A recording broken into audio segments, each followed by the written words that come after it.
Hi, Jim. So just a few minutes ago, I interviewed the mayor, and she tells me that the 99 people that are unaccounted for, they're not confirmed names from the inside, let's say. They're confirmed names from people that have pictures of their family members, their friends, that they believe were in that building at the time of collapse at 1:30 in the morning. So let's show you what's going on behind me. They have search dogs. They have sonar equipment. The mayor was telling me that they're hearing knocking inside that building that they're hoping opens new passageways to find more live victims in there. So they have taken out 35 people from that building that have gone on to the hospitals to get care. But let's show you exactly that moment of collapse as captured by the cameras around the Champlain Towers. I'm going to warn you, this is very hard to watch for some people.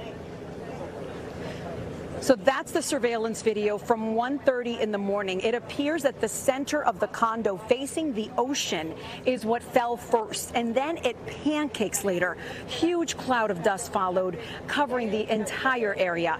And then we have this aerial view for you where you can see the entire wing of the 12-story building collapse, literally pancake down. First responders fear that the way it came down, it's going to make it harder to search for the survivors. So right now, dozens of people have been pulled from the wreckage, including this rescue that I'm going to show you here of a little boy.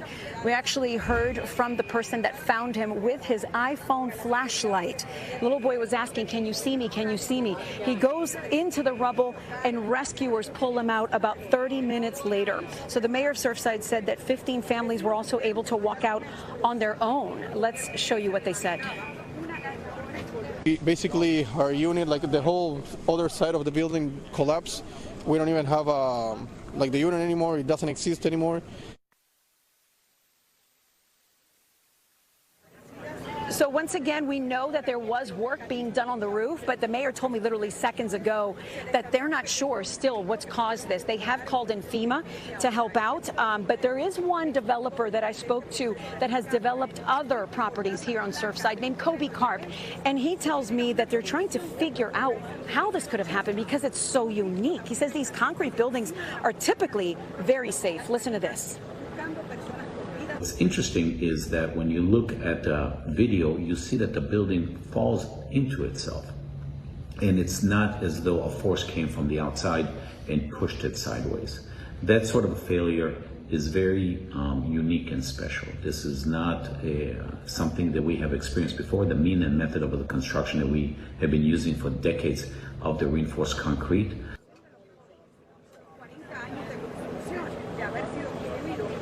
So once again, Jim, 99 people on that list. They are names that have come in from the outside, family members and friends that believe their loved ones were in that building when this fell. This isn't just an international tourist town. It's also locals that own homes on the beach, and they go to it in the summer, just like we know the Jersey Shore where we live. So in fact, there's one family that Ted Greenberg spoke to that believe their friends from Lakewood, Ocean County, were in that building at the time of collapse. Here's their story.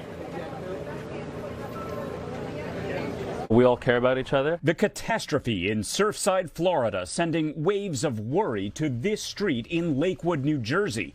Neighbors say they believe a married couple from the block is among the many people missing after the high-rise condo building partially collapsed. You're the most wonderful, nicest people around. Really, it's so sad. I just hope we find them so soon. Esty Goldberg did not want her face shown on camera, but says she lives right next door to the husband and wife. They went for vacation 2 days ago, and they left us their key in order to bring in their mail, and we don't know what happened now. The neighbors I spoke with said they were among dozens of people who came to this nearby synagogue this morning for a special service to pray for the couple.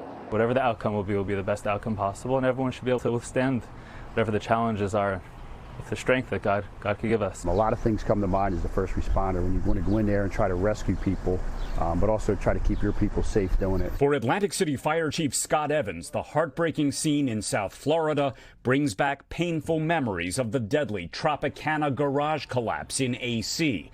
4 people were killed in the October 2003 disaster, more than 30 others hurt. When you look at steel and concrete that is just in a collapsed pile, and you know that victims are in there, it's you know, the things that go through your mind that you want to get in there as fast as you possibly can. If possible, that there's a good ending to this, we pray for the good ending.